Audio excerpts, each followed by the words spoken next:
আমাদের প্রাণের শহর নরসিংদী। আজকে আমরা চলে এসেছি নরসিংদীর যৌসর বাজারে। এই এলাকাটা কিন্তু খুবই সুন্দর, চারিদিকে লাল মাটির সমাহার। দেখে মনে হয় কোনো পাহাড়ের কিনার দিয়ে আমরা চলে যাচ্ছি বহু দূরে।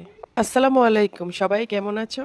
Welcome back to my another new blog. Tasfiq and Abid ব্লগে তোমাদের সবাইকে জানাই স্বাগতম। দেশ এবং দেশের বাইরে থেকে যারা আমার ভিডিওটি দেখছো সবাইকে অসংখ্য ধন্যবাদ। কাঁঠালের সিজনটা কিন্তু প্রায় শেষ পর্যায়ে, কিন্তু নরসিংদীর এই যশোর বাজারের দিকটাতে এখনো কাঁঠালের পুরা সমাহার। আবার এখানে রয়েছে একটি কুমার বাড়ি, রাস্তার একদম পাশে। বাড়ি থেকে দেখতে খুব ভালো লাগছিল, তাই তানিশা নেমে এখান থেকে কিছু হাঁড়ি পাতিল নিয়ে নিল। মাটির হাঁড়ি পাতিল দেখলে কার ভালো না লাগে বলো তোমরা? আর মাটির জিনিস মানেই মা মাটির গন্ধ।